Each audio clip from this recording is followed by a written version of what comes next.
ഉടമ്പടിയുടെ ആസ്തി എന്താ മക്കളെ? വിശ്വാസമാണ് ആസ്തി. വിശ്വാസം കാലങ്ങളെ അതിജീവിക്കുമ്പോഴാണ് വിശ്വസ്തതയായിട്ട് കൺവേർട്ട് ചെയ്യണത്. വിശ്വാസം ഒരു തരത്തിൽ ഇരിക്കത്തില്ല. വിശ്വാസം രണ്ട് തരമുണ്ട്. പരീക്ഷണങ്ങളെ അതിജീവിച്ച വിശ്വാസത്തിനാണ് വിശ്വസ്തതയെന്ന് പറയണത്. ഒരു വിശ്വാസം വന്നു കഴിഞ്ഞാൽ ആ വിശ്വാസം എപ്പോഴും ദൈവം പരീക്ഷിക്കും. അബ്രഹാത്തിനെ പരീക്ഷിച്ചില്ലേ? മകനോട് ആകാശത്തിലെ മണത്തരികൾ പോലെ കുഞ്ഞുങ്ങളെ തരാമെന്ന് പറഞ്ഞിട്ടൊരു കുഞ്ഞിനെ കൊടുത്ത്, അപ്പോൾ അവസാനം ആ കുഞ്ഞിനെ തന്നെ ബലിയർപ്പിക്കാൻ പറഞ്ഞില്ലേ? അപ്പം എബ്രാഹത്തിൻ്റെ വിശ്വാസം ഉൽപ്പത്തിയിൽ 15:6 എബ്രാഹത്തിൻ്റെ വിശ്വാസം അവന് നീതിയായി പരിഗണിച്ചു എന്ന് പറഞ്ഞു. ആ വിശ്വാസം ദൈവം ഉടമ്പടി പ്രകാരമാക്കിയെടുക്കുന്നത് പരീക്ഷകളെ അതിജീവിക്കുമ്പോഴാണ്. ഉടമ്പടിയും പരീക്ഷണ ഘട്ടമുണ്ടാകും. ഉടമ്പടിക്ക് എപ്പോഴും ഇത്തിരി വേദനാജനകമായ ഒരു വശം എപ്പോഴും ഉടമ്പടിക്കുണ്ടാകും. ഇപ്പം നിങ്ങൾ ഉപവസിക്കാൻ പറഞ്ഞില്ലേ? അപ്പോൾ ഉപവാസം എന്ന് പറയുമ്പോൾ ആഴ്ചയിൽ ഒരു ഉപവാസം ഉണ്ട് അല്ലേ? ആഴ്ചയിൽ ഒരു പ്രാവശ്യം കൃപാസനത്തിൽ വന്ന് പ്രേയർ കൂടണം. യൂറോപ്പിലൊക്കെ പഠിക്കുന്നവർക്ക് മാത്രമേ പ്രേയർ എക്സംഷൻ ചെയ്ത് കൊടുത്തിട്ടുള്ളൂ. അവർക്ക് ലീവ് എടുത്ത് വന്നിരിക്കുന്ന കാരണം അവർ പോകും. പക്ഷേ അവരോട് 6 മാസത്തെ പത്രത്തിൻ്റെ പൈസ അടക്കാൻ പറയും. എന്തിനാണെന്നറിയാവോ? പത്രം അയച്ചു കൊടുക്കാൻ വേണ്ടി. ഇപ്പം നമുക്ക് പ്ലെയിൻ ടിക്കറ്റ് എടുത്തിട്ട് വന്ന ആൾക്കാരുണ്ട്. അവർക്ക് സങ്കടപ്പെട്ടിട്ട് അവരിത് ഉടമ്പടി ചെയ്യാനാണ് ചിലപ്പോൾ ഇന്ത്യയിൽ വരണം. അമ്മയും എന്നോട് ഒരാൾ ചേച്ചി പറഞ്ഞത്, അമ്മയും കാണുന്ന ഉടമ്പടി ചെയ്യാൻ വേണ്ടി വന്നതാണ് അച്ഛാ, ലീവ് 5 ദിവസമേ ഉള്ളെന്ന് പറഞ്ഞു. അപ്പം ഞാൻ ചെയ്തിട്ട് പോ, പക്ഷേ പ്രേക്ഷിത പ്രവർത്തനത്തിന് വേണ്ടിയുള്ള പത്രത്തിൻ്റെ പണം അടച്ചിട്ട് പോകാൻ പറയും. അപ്പോൾ പത്രം നമ്മൾ അയച്ചു കൊടുത്തുകൊണ്ടിരിക്കും എല്ലാ മാസവും. കാര്യം അവർക്ക് അല്ലെങ്കിൽ അവരെ ഒഴിവാക്കേണ്ടി വരും. ഒഴിവാക്കാൻ പറ്റത്തില്ല. പിന്നെ ഞങ്ങളിപ്പോൾ പോകണമെന്ന് പറഞ്ഞുകൊണ്ട് കള്ളത്തരം പറയാതിരിക്കാനാണ്. ചില ആൾക്കാരൊക്കെ കള്ളത്തരം പറയുവേ, അവർ നാട്ടിൽ തന്നെ നിൽക്കും. എന്നിട്ട് അവർ പെട്ടെന്ന് ഉടമ്പടി ചെയ്യാൻ വേണ്ടി അവരെന്തെങ്കിലും തരികിട പറഞ്ഞു. അപ്പോൾ ആദ്യം തന്നെ ആൾക്കാർ കുറേ നാൾ ഉടമ്പടിയിലൊക്കെ വന്ന് പ്രാർത്ഥിച്ചു വരുമ്പോഴെല്ലാം ദൈവത്തെ തിരിച്ചറിയണത്. നേരെ ഗ്രൗണ്ടിൽ നിന്ന് കയറി വരുന്നവർക്ക് എങ്ങനെയെങ്കിലും എന്തെങ്കിലും കാട്ടിക്കൂട്ടി സ്ഥലം വിട്ടാൽ മതി എന്നുള്ള പരിപാടിയാവും. അവർക്ക് അറിയത്തില്ല ഇതിനെക്കുറിച്ച്. അപ്പോൾ ഇത് റിസ്ക്കുള്ള പരിപാടിയാണെന്ന് കേൾക്കുമ്പോൾ സത്യസന്ധന്മാർ മാത്രമേ ഉടമ്പടി ചെയ്യാവൂ. അതാ അച്ഛൻ്റെ ഉദ്ദേശം. അതാണ് സത്യസന്ധമായിട്ടുള്ള. ചുമ്മാ ഈസിയായിട്ട് ചുമ്മാ വഴിയിൽ നിന്ന് കയറി വന്ന ആൾക്കാർക്ക് ചെയ്തുകൊണ്ട് പോകാൻ പറ്റത്തില്ല. അത് അവർക്ക് തന്നെ ദോഷം വരും അവസാനം. പക്ഷേ ദൈവം എപ്പോഴും ഈ വിഷയത്തിൽ സത്യസന്ധനായിരിക്കും. കാര്യം ഉടമ്പടി ഉൽപ്പത്തി മുതൽ 331 പ്രാവശ്യമാണ് ഉടമ്പടി എന്നുള്ള വാക്ക് സമ്പൂർണ്ണ ബൈബിളിലുള്ളത്. അതിന് ഏറ്റവും കൂടി ഉപയോഗിക്കുന്ന നമ്മുടെ കാലം വന്നപ്പോഴേ ഈ ആധ്യാത്മികമായ രഹസ്യമാണ് പരിശുദ്ധ അമ്മ നമുക്ക് ന്യൂട്രായിട്ട് ചൂണ്ടി തന്നത്. എടാ, ഇങ്ങനൊരു സാധനമുണ്ട്. ഈ വിഷയം ഞാൻ വഴി ചെയ്തു കഴിഞ്ഞാൽ ഏത് കാലാവസ്ഥയിലും അത് ചെയ്യുന്നവൻ വിശുദ്ധിയാകുകയും ചെയ്യും, അതേസമയം തന്നെ അനുഗ്രഹം പ്രാപിക്കുകയും ചെയ്യും. എബ്രാഹത്തിനോടൊക്കെ ദൈവം പറഞ്ഞത് എന്താണ്?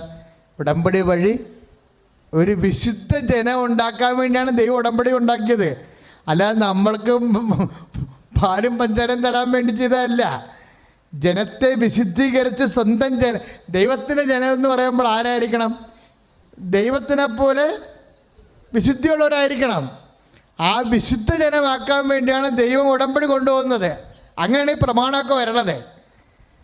നിന്റെ കർത്താവ് ദൈവം ഞാനാകുന്നു, ഞാനല്ലാതെ മറ്റൊരു ദൈവം നിനക്കുണ്ടാവരുതെന്ന് പറഞ്ഞതിൻ്റെ കാരണം എന്താ? കാരണം സത്യദൈവത്തെ വിശ്വസിച്ച് വിശുദ്ധി പ്രാപിക്കാൻ വേണ്ടി ചെയ്തിരിക്കുന്നതാണത്.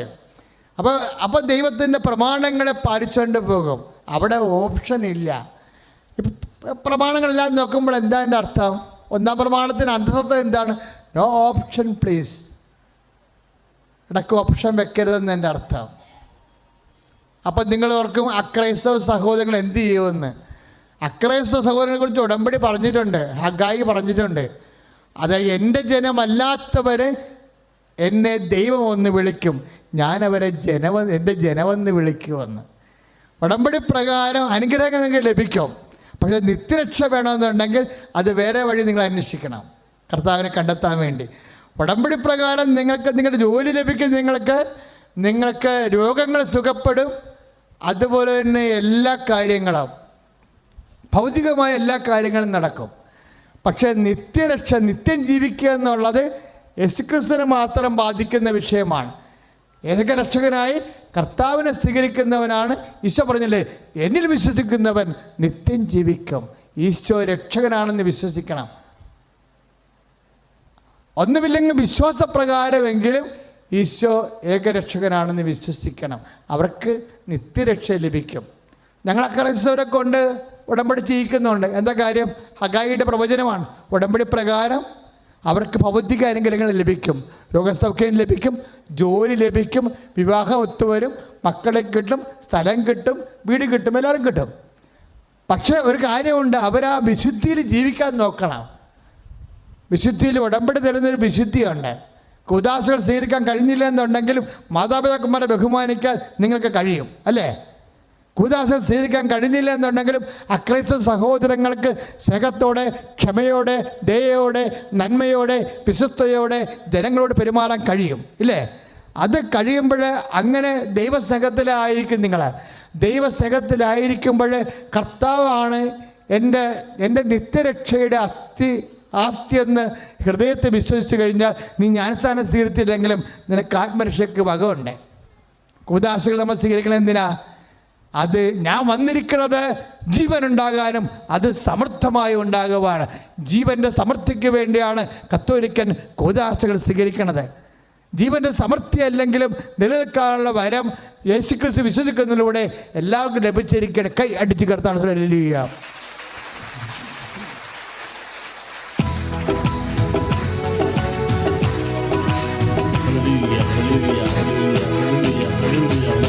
കൃപമതിയേ കൃപമതിയേ അളവില്ലാത്ത നിൻ കൃപമതിയേ കൃപമതിയേ കൃപമതിയേ അളവില്ലാത്ത നിൻ കൃപമതിയേ. പരിശുദ്ധ പരമദിവ്യകാരുണ്യത്തിന് അവസാനമായി നമ്മൾ കണ്ടത് എന്താണ്? എബ്രാഹത്തിന് ചെയ്ത വാഗ്ദാനങ്ങൾ ഉൽപ്പത്തി 15, 16, 17 വാഗ്ദാനങ്ങളാണ്. നിയമാവർത്തനം 28, 1 തൊട്ട് 22 വരെ വാക്കുകളിൽ ഭൗതിക അനുഗ്രഹമായി ലഭിച്ചെങ്കിൽ ആ വാഗ്ദാനം തന്നെയാണ് പരിശുദ്ധ അമ്മ വഴി കാനായിലെ വെള്ളത്തിൽ വീഞ്ഞാക്കിക്കൊണ്ട് ഭൗതിക സാഹചര്യങ്ങളെ അനുഗ്രഹിക്കുന്നത്. എബ്രാഹത്തിൻ്റെ വാഗ്ദാനത്തിൻ്റെ തുടർച്ചയാണ്. അതുകൊണ്ടാണ് ഇത്രയും ഭൗതികമായ അനുഗ്രഹങ്ങൾ ഉടമ്പടി ലഭിക്കുന്നത്. അതിന് അനുഗ്രഹമെന്നാണ് പറയുന്നത്. എല്ലാ കാര്യങ്ങളിലുമാണ്. എബ്രാഹാം മരിക്കാനായപ്പോഴേ എബ്രാഹത്തെക്കുറിച്ച് വചനങ്ങൾ വെളിപാട് കൊണ്ട് മോസസ് എഴുതി വച്ചിരിക്കുന്നത് ദൈവം എല്ലാ കാര്യങ്ങളിലും എബ്രാഹത്തെ അനുഗ്രഹിച്ചുവെന്നാണ്. ഉൽപ്പത്തി 24:2 ഉൽപ്പത്തി 24:2 ഒന്ന് പറഞ്ഞ ദൈവം എല്ലാ കാര്യങ്ങളിലും എബ്രാഹത്തെ അനുഗ്രഹിച്ചു. Praise the Lord. അതുകൊണ്ടാണ് എല്ലാ കാര്യങ്ങളും ഉടമ്പടി ഭാഗമാണ്. നിങ്ങളുടെ PR-ഉം IELTS-ഉം ഹാദും PT എക്സാമിനേഷൻസും എല്ലാം, വിവാഹവും ജോലിയും വീടും എല്ലാം എല്ലാ കാര്യങ്ങളും ഒന്നാണ്. അത് ഉടമ്പടി ദൈവത്തിൻ്റെ വാഗ്ദാനമാണ്. അതുകൊണ്ടാണ് ഉൽപ്പത്തി 24:2 എഴുതിയിരിക്കുന്നത് ദൈവം എല്ലാ കാര്യങ്ങളിലും. ഞാൻ മുടി കൊഴിഞ്ഞു പോയാൽ ഞാൻ പറയും മോളെ മുടി കൊഴിയണല്ല, മുട്ടതിക്കാൻ പറയും. എന്താ കാര്യം? അവളെ മുടി കഴിഞ്ഞ് അവളുടെ സൗന്ദര്യം കുറയും, അവളുടെ ജീവിതത്തെ അത് ബാധിക്കും. അതുകൊണ്ട് അവളുടെ മുട്ടതിക്കാൻ പറയും, പ്രാർത്ഥിക്കും, കർത്താവെ മുടി കൊഴിഞ്ഞു പോയ മുടികൾ തിരിച്ചു വരാനിടയാക്കണമേ. എന്താണ്? ഉടമ്പടിയുടെ ഭാഗമാണത്. അത് ഉൽപ്പത്തി 24:2 ദൈവം എല്ലാ കാര്യങ്ങളിലും പറഞ്ഞ് ദൈവം എല്ലാ കാര്യങ്ങളിലും എബ്രാഹത്തെ അനുഗ്രഹിച്ചു. എല്ലാ കാര്യങ്ങളിലും എബ്രാഹത്തെയും വിശ്വാസത്താൽ അവന്റെ സന്തതി പരമ്പരകളെയും അനുഗ്രഹിച്ച ദൈവമേ നിന്നെ സ്തുതിക്കുന്നു. Hallelujah hallelujah hallelujah hallelujah hallelujah hallelujah. കരങ്ങൾ ഉയർത്തി കൊടുക്കട്ടെ. ദൈവമേ, ദൈവമേ ഞങ്ങളൊക്കെ ആരാധിച്ചു വണങ്ങുന്നു, ഞങ്ങളൊക്കെ സ്തുതിക്കുന്നു. Hallelujah, hallelujah. കാണുന്നു ഞാൻ വിശ്വാസത്താൽ എൻ മുൻപിൽ ചെങ്കടൽ ഉണ്ടാകുന്നു. കാണുന്നു ഞാൻ വിശ്വാസത്താൽ എൻ മുൻപിൽ ചെങ്കടൽ ഉണ്ടാകുന്നു. കാണാത്ത കാര്യങ്ങൾ കൺമുൻപിലെന്നവർ വിശ്വസിച്ചിടുന്നു എൻ കർത്താവേ. കാണാത്ത കാര്യങ്ങൾ കൺമുൻപിലെന്നവർ വിശ്വസിച്ചിടുന്നു എൻ കർത്താവേ. കാണുന്നു ഞാൻ വിശ്വാസത്താൽ എൻ മുൻപിൽ ചെങ്കടൽ ഉണ്ടാകുന്നു. പരിശുദ്ധ പരമദിവ്യകാരുണ്യത്തിന് നല്ലവനായ ഈശോയുടെ ഉന്നതമായ നാമത്തിന് സ്വസ്ത്രം ചെയ്യുന്ന കർത്താവ് രോഗശാന്തി പ്രാർത്ഥനയുടെ സമയമാണ്. അനേക മക്കൾ രോഗശാന്തി നേടി ആശ്വാസം പ്രാപിക്കാൻ അങ്ങയുടെ തിരുസന്നിധി കണ്ണുനീരോടെ നിൽക്കുകയാണ്. പല രോഗികളുടെയും ബന്ധുക്കളും സ്വന്തപ്പെട്ടവരും അവർക്ക് വേണ്ടി മാധ്യസ്ഥം വഹിക്കാൻ നിൻ്റെ പരിശുദ്ധ അമ്മയുടെ മാധ്യസ്ഥതയിൽ നിൻ്റെ മുമ്പിൽ കണ്ണീരിട്ട് നിൽക്കുന്നുണ്ട്. അസ്ഥി രോഗികളെ അങ്ങേക്ക് സമർപ്പിക്കുന്ന കർത്താവേ, അസ്ഥി ബന്ധങ്ങളിൽ ദ്രവിക്കലുള്ളവരെ കർത്താവെ അങ്ങേക്ക് സമർപ്പിക്കുന്ന കർത്താവെ, അസ്ഥിക്കുഴകളിൽ നീരുള്ളവരെ സമർപ്പിച്ച് പ്രാർത്ഥിക്കുന്ന കർത്താവെ, അസ്ഥി രോഗങ്ങൾ, അസ്ഥി ഉരുക്കങ്ങൾ, അസ്ഥിക്ക് കർത്താവെ മുറിവുള്ളവർ, ചതവുള്ളവർ, തേയ്മാനമുള്ളവർ, നടക്കാൻ പാടില്ലാത്തവർ, ബലം നഷ്ടപ്പെട്ടവർ, അസ്ഥിരോഗങ്ങൾ ഈശോയുടെ മധ്യത്തിൽ സൗഖ്യമാകട്ടെ.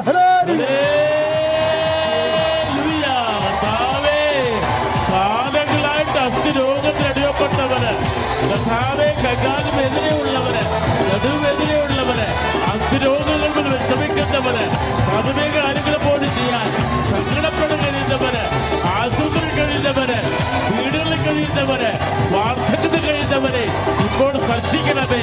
ഹല്ലേലൂയ.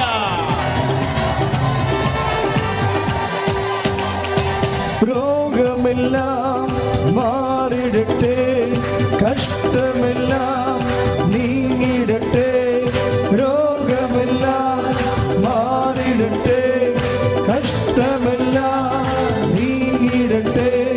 തിരുമുറിവിനാൽ സുഖപ്പെടട്ടെ, തിരുമുറിവിനാൽ സുഖപ്പെടട്ടെ. പരിശുദ്ധ പരമദിവ്യകാരുണ്യത്തിന് മക്കളെ ഇപ്പോഴും പ്രാർത്ഥിക്കാൻ പോകുന്നതും കർത്താവ് സുഖപ്പെടുത്താൻ പോകുന്നതും തലയോട് ബന്ധപ്പെട്ട കാര്യങ്ങളാണ്. തലയുടെ രോഗങ്ങൾ, തലയുടെ അകത്ത് ക്ലോട്ടായിട്ടുള്ളവർ, ഇപ്പം നിങ്ങൾക്ക് മാത്രമല്ല ബ്രെയിനിൽ ക്ലോട്ടായിട്ട് ആരെങ്കിലും മരവിച്ച് കിടക്കുന്നുണ്ടെങ്കിൽ അവരെ ഓർത്ത് പ്രാർത്ഥിക്കാവുന്നതാണ്. കർത്താവെ, തലവേദനകൾ, മെനിഞ്ചിസ് അസുഖങ്ങൾ, ബ്രെയിൻ കോട്ട് ചെയ്തവർ, ചെവി കേൾക്കാൻ പാടില്ലാത്തവർ, കണ്ണ് കാഴ്ചക്കുറവുള്ളവർ, തലയ്ക്ക് മരവിപ്പുള്ളവർ, ഓർമ്മക്കുറവുള്ളവർ, പിൻകഴുത്തിൻ്റെ അസ്ഥികൾക്ക്, പേശികൾക്ക്, പിൻകഴുത്തിന് ഞരമ്പുകൾക്ക് വാട്ടമുള്ളവർ, യേശുവിന് പൊള്ളലുള്ളവർ, യേശു ക്രിസ്തു ഉന്നതമായ നാമത്തിൽ തലയുടെ മാരക രോഗങ്ങൾ ഈശോയുടെ നാമത്തിൽ മാറിപ്പോടേ.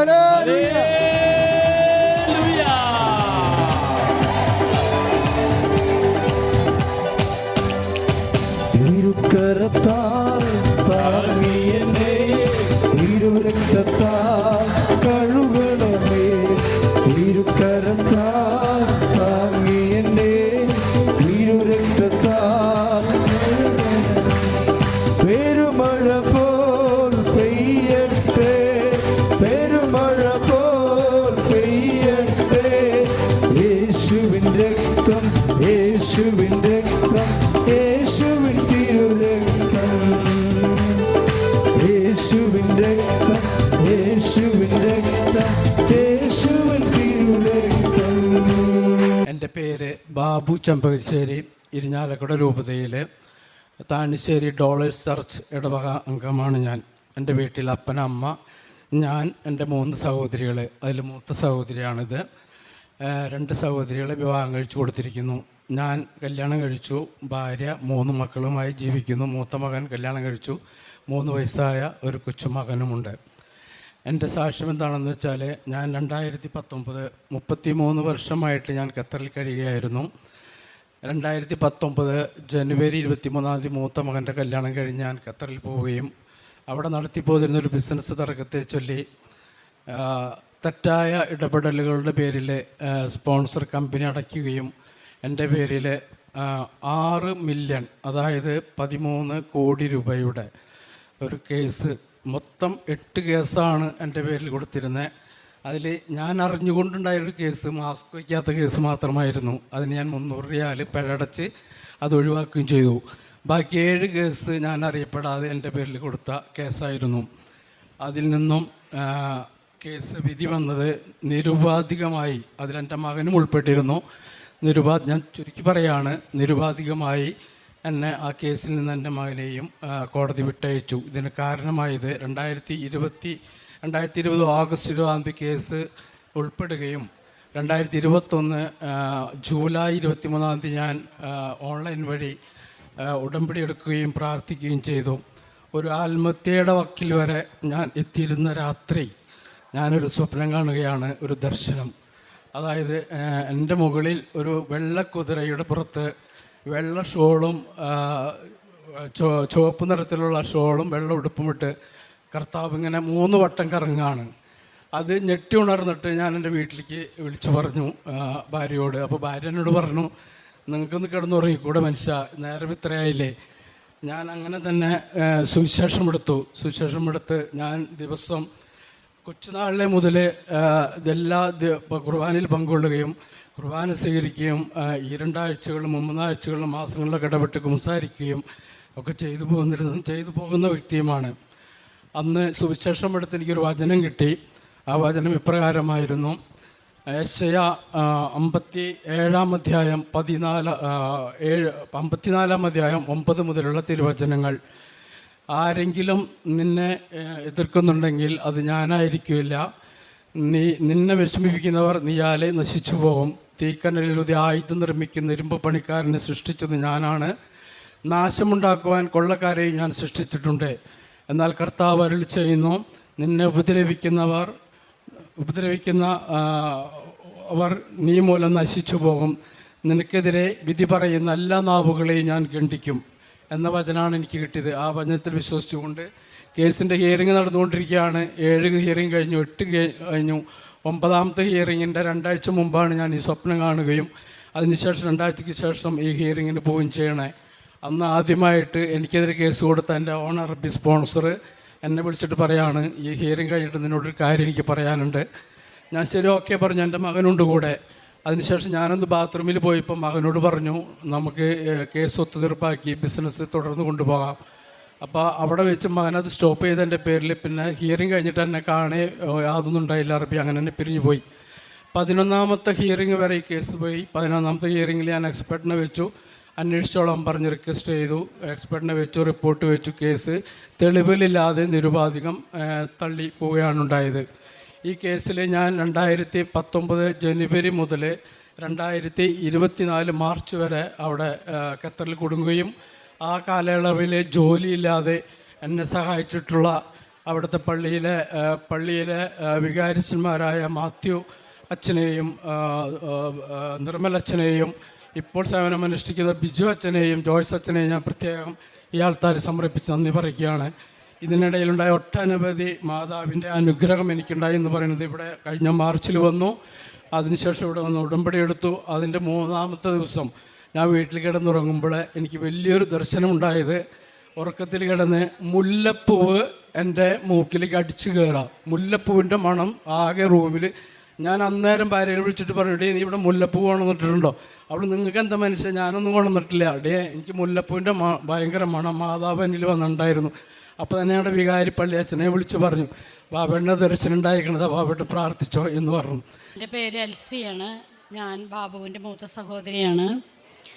ഇരിഞ്ഞാലക്കുട രൂപതയിലെ താണശ്ശേരി ഇടവകയിൽ നിന്നാണ് ഞാൻ വരുന്നത്. ഞാൻ ഉടമ്പടി എടുക്കാനുണ്ടായ പ്രധാനപ്പെട്ട കാരണം, ഇവൻ കേസിൻ്റെ കാര്യങ്ങളൊക്കെ പറഞ്ഞില്ല. അപ്പോൾ 2023 ജനുവരിയിലാണ് ഇവൻ്റെ കേസ് തീരുന്നത്. പക്ഷേ നിരുപാധികം വിട്ടയച്ചെങ്കിലും ഒരു 10 ലക്ഷം രൂപ ഇവനവിടെ കെട്ടിവെക്കേണ്ടതുണ്ടായിരുന്നു. പക്ഷേ ഇവിടുത്തെ 10 ലക്ഷം രൂപ, പക്ഷേ അവൻ്റെ കയ്യിൽ 10 ലക്ഷം രൂപ പോയിട്ട് 10 പൈസ പോലും എടുക്കാനില്ലാത്തൊരു സാഹചര്യമായിരുന്നു. അപ്പോൾ അത് അവിടുത്തെ പള്ളിയും അവിടുത്തെ മലയാളികളൊക്കെ ആയിട്ട് അത് ഇടപെട്ട് അവനത് കൊടുക്കാൻ സാധിക്കണമെന്നതും, പിന്നീട് നാട്ടിൽ വന്ന് ഇവൻ്റെ സ്ഥലം ജപ്തിയിലാണ് കിടക്കുന്നത്. അപ്പോൾ അത് ജപ്തി നടപടി എടുത്തുകൊണ്ടിരിക്കുകയായിരുന്നു. ജൂലൈ മാസത്തോടു കൂടി അത് നടക്കും, കഴിഞ്ഞ 24 ജൂലൈയിൽ നടക്കും എന്നുള്ള ഒരു തീരുമാനത്തിലായിരുന്നു. അപ്പോൾ അതിൽ നിന്നും ഒഴിവായി കിട്ടണം. ഇത് രണ്ടുമായിരുന്നു എൻ്റെ പ്രധാനപ്പെട്ട നിയോഗം. അങ്ങനെ ഞാൻ 2023 മെയ് 30 ഇവിടെ വന്ന് സാക്ഷ്യം ഉടമ്പടി എടുക്കുന്നത്, പ്രാർത്ഥിക്കുന്നത്. ഇവിടെ വന്ന് പോയി വീട്ടിൽ ചെന്നപ്പോൾ ഇവൻ്റെ മെസ്സേജ് കൊണ്ട് ഞാൻ ഇതിന് 10 ലക്ഷം രൂപ എനിക്ക് റെഡി ആയിട്ടുണ്ട് ചേച്ചി. ഇവിടെ ഞാൻ വന്ന് പോയി വീട്ടിൽ ചെന്നപ്പോൾ ഇവൻ്റെ മെസ്സേജ് അതാണ് കണ്ടത്. എനിക്ക് വളരെയധികം സന്തോഷമായി, മാതാവിന് നന്ദി പറഞ്ഞു. അങ്ങനെ ആദ്യത്തെ എൻ്റെ നിയോഗം അന്ന് തന്നെ എനിക്ക് സാധിച്ച് കേൾക്കാനായിട്ടിടയായി. പിന്നെ രണ്ടാമത് അവന് അതിൻ്റെ പിന്നെയും കടമ്പകളേറെ ഉണ്ടായിരുന്നു, ട്രാവൽ ബാനുകളുണ്ടായിരുന്നു. അപ്പോൾ അതൊക്കെ പരിഹരിച്ച് നാട്ടിലേക്ക് വരാൻ വീണ്ടും സമയമെടുത്തു. 2024 മാർച്ചിലാണ് അവസാനത്തെ ഞായറാഴ്ചയാണ് അവൻ നാട്ടിലെത്തുന്നത്. അതിനുശേഷം ഇവിടെ വന്നപ്പോൾ ഈ ജപ്തി നടപടിയായി മുന്നോട്ട് പോവാണ്. അവന് വാങ്ങാൻ ആളില്ല. ഇവൻ്റെ സ്ഥലത്തിനോട് ചേർന്നാണ് ഞാൻ താമസിക്കുന്നത്. അപ്പോൾ അതുകൊണ്ട് അത് എനിക്ക് എടുത്തിട്ട് അവൻ്റെ ജപ്തി നടപടിയിൽ നിന്ന് ആ പൈസ കൊണ്ട് ഒഴിവാക്കണമെന്ന് എൻ്റെ ഉള്ളിൽ ആഗ്രഹം ഉണ്ടായിരുന്നു. പക്ഷേ എൻ്റെ ജീവിത പങ്കാളിയുമായിട്ട് അത് ആലോചിക്കാൻ പോലും, അതിനെപ്പറ്റി പറയാൻ പോലും എനിക്ക് ഭയങ്കര ഭയമായിരുന്നു. കാരണം ഇവനുമായിട്ടുള്ള ചെറിയൊരു അഭിപ്രായ വ്യത്യാസം ഉണ്ടായിരുന്നു. അപ്പോൾ അതിൻ്റെ പേരിൽ എനിക്കത് ഭർത്താവിനോട് പറയാൻ പേടിയായിരുന്നു. പക്ഷേ ജൂൺ മാസം കഴിഞ്ഞ 24 ജൂൺ 6 ഞാൻ മൂന്നാമത് ഇവിടെ ഉടമ്പടി എടുക്കാൻ വരുന്നത്. അതിൻ്റെ 2 ദിവസങ്ങൾക്ക് മുമ്പ് എൻ്റെ മനസ്സിൽ ഞാൻ പ്രാർത്ഥിച്ചുകൊണ്ടിരിക്കുമ്പോൾ തോന്നുകയാണ്, നിനക്ക് എന്തുകൊണ്ട് ആ സ്ഥലം എടുത്തുകൂടാ, നിൻ്റെ ജീവിത പങ്കാളിയോട് അതിനെക്കുറിച്ച് ആലോചിച്ചുകൂടാ എന്നെൻ്റെ മനസ്സിലിങ്ങനെ പറയാണ്. അപ്പം ഞാൻ രണ്ടും കൽപ്പിച്ച് എന്തെങ്കിലും വരട്ടെ എന്ന് വിചാരിച്ചിട്ട് ജീവിത പങ്കാളിയുമായിട്ട് ആലോചിച്ചു. അപ്പോൾ ഉടമ്പടി എടുത്തത് മുതൽ ഒരു വർഷക്കാലമായിട്ട് കഴിഞ്ഞിട്ടുണ്ട്. അപ്പോൾ അതുവരെയുള്ള എൻ്റെ പ്രാർത്ഥന ജീവിതവും അതുപോലെ എൻ്റെ മറ്റു പ്രവർത്തികളൊക്കെ വളരെ ഉത്കണ്ഠയോടെയാണ് ഭർത്താവ് നോക്കിക്കണ്ടിരുന്നത്. അദ്ദേഹത്തിന് സന്തോഷകരമായിരുന്നു. അതുകൊണ്ട് എന്തോന്ന് എനിക്കറിയില്ല. ഞാൻ ചോദിച്ചപ്പോൾ ഞാൻ അങ്ങനെ പറഞ്ഞു, അവൻ്റെ ജൂലൈയിൽ അവൻ്റെ ജപ്തി നടപടി വരും, അപ്പോൾ നമുക്കത് എടുത്തൂടെ എന്ന് ചോദിച്ചപ്പോൾ ആൾ പറഞ്ഞു, എനിക്ക് വിരോധമില്ല, മക്കളുമായിട്ട് നീ ആലോചിച്ച് വേണ്ട പോലെ ചെയ്തോളാൻ പറഞ്ഞു. അപ്പോൾ എനിക്ക് 3 പെൺമക്കളാണ്. ഒരാൾ വിദേശത്താണ്, 2 പേര് ഇവിടെ ഉണ്ട്. അവർ ഒരു കല്യാണമൊക്കെ കഴിഞ്ഞ് ഒരു നല്ല നിലയാണ് ജീവിക്കുന്നത്. അവരുമായിട്ട് ഞാൻ ആലോചിച്ചപ്പോൾ അവർക്ക് വളരെയേറെ സന്തോഷമായി. അങ്ങനെയെങ്കിലും അച്ഛനെ ആ നടപടിയിൽ നിന്ന് ഒഴിവാക്കി കിട്ടുമല്ലോ എന്ന് അവർ വിചാരിച്ചു. അങ്ങനെ അവർ സമ്മതിച്ചു. അവരുടെ സമ്മതത്തോടും ഭർത്താവിൻ്റെ സമ്മതത്തോടും കൂടി ഒരു 52 ലക്ഷം രൂപ അവന് ബാങ്കിൽ അടയ്ക്കേണ്ടതുണ്ടായിരുന്നു. അപ്പോൾ അതിനുള്ളൊരു സ്ഥലം, ഒരു 4 സെൻറ്റിൻ്റെ പൈസ, പിന്നെ വീടിൻ്റെ ബാക്കിലുള്ള സ്ഥലം ഞാൻ മുന്നേ ഇവന് ജപ്തി നടപടി വന്നപ്പോൾ ബാങ്കിൽ കൊണ്ട് അടച്ചിട്ടുണ്ടായിരുന്നു ഒരു 8 ലക്ഷം രൂപ. ബാക്കി 52 നിന്ന് കഴിച്ച് ബാക്കിയുള്ള സ്ഥലം 10 സെൻറ്റ് സ്ഥലം ഞാൻ 4 ലക്ഷം രൂപ സെൻറ്റിന് കൊടുത്ത് അവൻ്റെ കയ്യിൽ നിന്ന് വാങ്ങി. അങ്ങനെ ജൂലൈ 6 ഇവനോട് ഞാൻ വാക്ക് പറയുന്നത്. കഴിഞ്ഞ ജൂൺ 12 ആയപ്പോഴേക്കും അതിൻ്റെ രജിസ്ട്രേഷൻ കഴിയാനായിട്ട് മാതാവിയുടെ വരുത്തി. അതിന് ഞാൻ ദൈവത്തിന് നന്ദി പറയുന്നു. അങ്ങനെ വലിയൊരു, അല്ലെങ്കിൽ ഇവനും എൻ്റെ മക്കളും ഭാര്യയൊക്കെ പെരുവഴിയിൽ ഇറങ്ങി നടക്കേണ്ടത് എനിക്ക് കാണേണ്ടി വരുമായിരുന്നു. അപ്പോൾ അതിൽ നിന്ന് മാതാവ് രക്ഷിച്ചതിനെ ഓർത്ത് ഞാൻ മാതാവിനും ഈശോയ്ക്കും വളരെയേറെ നന്ദി പറയുന്നു. ഉടമ്പടി പ്രാർത്ഥനകളും പ്രത്യക്ഷക്കാരൻ്റെ പ്രാർത്ഥനയൊക്കെ മുടങ്ങാതെ ഞാൻ ചെല്ലാറുണ്ട്. പിന്നെ കാരുണ്യ പ്രവർത്തികൾ എന്ന് പറയുന്നത്, ഞാൻ ഉടമ്പടി എടുത്ത നാളുകളിൽ ആശുപത്രിയിൽ പോയി പാവപ്പെട്ട ആളുകളെ സാമ്പത്തികമായി സഹായിക്കുകയും ഭക്ഷണം വാങ്ങിച്ചു കൊടുക്കുകയും അവരുടെ അടുത്തിരുന്ന് സംസാരിക്കുകയൊക്കെ ചെയ്യാറുണ്ട്, ആശ്വസിപ്പിക്കാറുണ്ട്. പിന്നീട് എനിക്ക് അവിടേക്ക് പോകാൻ പറ്റാത്ത അവസ്ഥ വന്നപ്പോൾ വൃദ്ധഭവനത്തിൽ പോയി ആഴ്ചയിൽ 2 ദിവസം 1.5 മണിക്കൂർ വീതം അവരെ കുളിപ്പിക്കുകയും ഭക്ഷണം കൊടുക്കുകയും വസ്ത്രം മാറ്റിയൊക്കെ കുളിപ്പിച്ച് ഭക്ഷണം കൊടുക്കുന്ന ആ പ്രക്രിയ ഞാൻ ചെയ്യുമായിരുന്നു. അങ്ങനെ ആഴ്ചയിൽ 2 ദിവസം മുടങ്ങാതെ ചെയ്തു പോന്നു. അങ്ങനെയാണ് എൻ്റെ കാരുണ്യ പ്രവർത്തി. പിന്നെ ക്യാൻസർ രോഗികളെ ഒരുവിധം നല്ല നിലയിൽ തന്നെ ഞാൻ സഹായിച്ചിട്ടുണ്ട്. അതുപോലെ ഈ സഹോദരന് അവൻ്റെ മക്കൾക്കൊക്കെ ആവശ്യമായ സഹായ സഹകരണങ്ങൾ സാമ്പത്തികമായി ചെയ്തു കൊടുത്തിട്ടുണ്ട്. അങ്ങനെ എൻ്റെ അരികെ വന്ന് കൈ നീട്ടുന്ന ആരെയും ഞാൻ വെറുതെ വിടാറില്ല. എന്തെങ്കിലും 100 രൂപയെങ്കിലും കൊടുത്ത് അവരെ ഞാൻ സഹായിക്കാറുണ്ട്. കാരുണ്യ പ്രവർത്തികൾ അങ്ങനെ പോകുന്നു. പിന്നെ പ്രേക്ഷിത പ്രവർത്തനങ്ങൾ എല്ലാ മാസവും ഞാനിവിടെ വന്ന് 2 or 3 കെട്ട് പത്രങ്ങൾ വാങ്ങി എല്ലാ വീടുകളിലും കയറി ഇറങ്ങി വാങ്ങിയ 2 ദിവസങ്ങൾക്കുള്ളിൽ അത് ഞാൻ കൊടുക്കാറുണ്ട്. എനിക്ക് കിട്ടിയ അനുഭവങ്ങളും പങ്കുവെച്ച് അത് കൊടുക്കാറുണ്ട്. പിന്നെ ഉടമ്പടി സാക്ഷ്യങ്ങളും ഉടമ്പടി ധ്യാനങ്ങളും സാക്ഷ്യങ്ങളൊക്കെ സോഷ്യൽ മീഡിയ വഴി അതുപോലെ ദൈവവചനങ്ങളൊക്കെ മറ്റുള്ളവർക്ക് ഷെയർ ചെയ്ത് കൊടുക്കാറുണ്ട്. അങ്ങനെയാണ് എൻ്റെ പ്രേക്ഷിത പ്രവർത്തനങ്ങൾ ചെയ്യുന്നത്. ദൈവതിരുനാമത്തിന് മഹത്വമുണ്ടാകട്ടെ. എന്നെ 3ാമതും ഒരു സാക്ഷിയാക്കി തിരുവൾത്താരയിൽ നിർത്തി അമ്മയ്ക്കും തിരുക്കുമാരനും 1000 കോടി നന്ദി പറയുന്നു. ഞാൻ ഉടമ്പടി എൻ്റെ പേര് ജിനി. ഞാൻ വരുന്നത് ഇടുക്കി ജില്ലയിലെ പുളിങ്കട്ട ഇടവകയിൽ നിന്നാണ്. ഞാൻ ഉടമ്പടി എടുക്കുന്നത് 22/4/2022 ഞാൻ ആദ്യം വരുന്നത്. ഇപ്പോഴും ഞാൻ ഓർക്കുന്നുണ്ട്, എൻട്രൻസിൻ്റെ അവിടെ വരുമ്പോൾ തൊട്ട് ഞാൻ കരഞ്ഞുകൊണ്ടാണ് വന്നത്. കാരണം ഹസ്ബൻഡിൻ്റെ ലിംഫോമ, അതിന് വേണ്ടി ഉടമ്പടി എടുക്കാനാണ് ഞാനിവിടെ വരുന്നത്. എന്നെ ഇന്ന് ഉടമ്പടി എടുത്തത് കഴിഞ്ഞതിന് ശേഷം എന്നെ വളരെയധികം മാറ്റങ്ങൾ എൻ്റെ ജീവിതത്തിൽ ഉണ്ടായിട്ടുണ്ട്. ഇനി ഞാൻ എൻ്റെ ഇന്നത്തെ നിയോഗത്തിൽ അത് ഞാൻ സാക്ഷ്യം പറഞ്ഞിരുന്നതാണ്. ഉടമ്പടിയിൽ ആദ്യത്തെ നിയോഗമായി വെച്ചിരുന്നത് ലിംഫോമ മാറി, ആൾ ഓക്കെയാണ്, ഇപ്പോൾ ഒരു കുഴപ്പവും ഇല്ലാതിരിക്കുന്നു. ഇനി ഇന്നത്തെ സാക്ഷ്യത്തിലേക്ക് കടക്കുകയാണ്. എനിക്ക് 6ാമത് ഉടമ്പടി പുതുക്കുന്ന സമയത്ത് എനിക്ക് അച്ഛനെ കാണാനായിട്ട് ഒരവസരം ലഭിച്ചു. അങ്ങനെ ഞാൻ അച്ഛനെ വന്ന് കാണുന്നത് ഒരു വീട് വെക്കുന്നതിന് വേണ്ടിയിട്ടായിരുന്നു. പക്ഷേ അച്ഛൻ എന്നോട് പറഞ്ഞത് ഭാഗം വെപ്പ് നടക്കട്ടെ എന്നാണ്. അന്നേരം അത് കഴിഞ്ഞതിന് ശേഷം അച്ഛൻ എനിക്കൊരു ലോക്കറ്റ് തന്നു. അത് ഭാഗം വെക്കേണ്ട സ്ഥലത്ത് കൊണ്ടിടണമെന്ന് പറഞ്ഞു. അതിന് വേണ്ടിയിട്ട് ഞാൻ കുറേ നാളായിട്ട് പ്രാർത്ഥിക്കുന്നുണ്ടായിരുന്നു. പക്ഷേ അച്ഛനെ കാണുമ്പോൾ ഞാൻ വീടിന് വേണ്ടിയിട്ട് അച്ഛനോട് പറഞ്ഞപ്പോൾ അച്ഛൻ എന്നോട് പറഞ്ഞത് ഭാഗം വെപ്പിൻ്റെ കാര്യമാണ്. അന്ന് എനിക്കിത് മനസ്സിലായില്ല, ഇതാണ് എനിക്ക് ആവശ്യമെന്ന്. അങ്ങനെ 14 വർഷമായിട്ട് ഞങ്ങൾ വേറെ കുടുംബ വീട്ടിൽ നിന്ന് മുകളിൽ വേറൊരു വീട്ടിലാണ് താമസിച്ചുകൊണ്ടിരുന്നത്. ഞങ്ങൾക്ക് ഭാഗവെപ്പ് നടന്നിട്ടില്ലായിരുന്നു. അങ്ങനെ ഈ 6 മാസം കഴിഞ്ഞതിന് ശേഷം അച്ഛൻ പറഞ്ഞതിന് ശേഷം 6 മാസത്തിന് ശേഷം ഭാഗം വെപ്പ് നടന്നു. വളരെ ഭംഗിയായിട്ട്, ഞങ്ങൾ ഉദ്ദേശിച്ചതിനേക്കാൾ കൂടുതൽ ഭംഗിയായിട്ട് തന്നെ അത് നടന്നു. അത് രണ്ടാമതായിട്ട് സാക്ഷ്യം എന്ന് പറഞ്ഞാൽ ഇതെൻ്റെ മൂത്ത മോനാണ്, ഓസ്റ്റിൻ. ഇവൻ്റെ ദേഹം മുഴുവനും ചൊറിഞ്ഞ് തടിച്ച് വളരെയധികം വേദനയായിരുന്നു, ചൊറിച്ചിലും ഉണ്ടായിരുന്നു. അങ്ങനെ മരുന്ന് മേടിച്ചിട്ടൊന്നും കുറയുന്നില്ലായിരുന്നു. ഞാൻ ഇവിടുത്തെ മാതാവിൻ്റെ ഉടമ്പടി തൈലവും ഉപ്പും കുളിക്കുന്ന വെള്ളത്തിലിട്ട് കുളിപ്പിച്ചു. അങ്ങനെ 2 ദിവസത്തിന് ശേഷം അത് മാറിക്കിട്ടി. പിന്നെ ചെറുതും വലുതുമായ ഒരുപാട് അനുഗ്രഹങ്ങൾ അമ്മ എനിക്ക് തന്നിട്ടുണ്ട്. എൻ്റെ വായിൽ ചെറിയൊരു കുരു പോലെ വന്നിരുന്നു. അത് ഞാൻ ഉടമ്പടി ഉപ്പ് പുരട്ടിയാണ് അത് എനിക്ക് മാറിയത്. എൻ്റെ ഇളയ കുഞ്ഞ് വൊമിറ്റ് ചെയ്യുമായിരുന്നു. യാത്ര ചെയ്യുമ്പോൾ ഒരു 2 കിലോമീറ്റർ യാത്ര ചെയ്താൽ പോലും വൊമിറ്റ് ചെയ്യും. അത് വളരെയധികം ബുദ്ധിമുട്ടായിരുന്നു. അവന് സ്കൂളിൽ പോകാൻ കുറച്ച് ദൂരമുണ്ട്. അപ്പോൾ ഞാൻ അമ്മയോട് പ്രാർത്ഥിച്ചു, അവനെ 2-ാം തീയതി സ്കൂളിൽ വിടുമ്പോൾ തൊട്ട് അവൻ്റെ ഈ പ്രശ്നം മാറ്റിത്തരണേ, വൊമിറ്റിങ് മാറ്റണേ എന്ന് ഞാൻ പ്രാർത്ഥിച്ചു. അങ്ങനെ അവന് ഉടമ്പടി തൈലം ഞാൻ വായിലൊഴിച്ചു കൊടുക്കുമായിരുന്നു.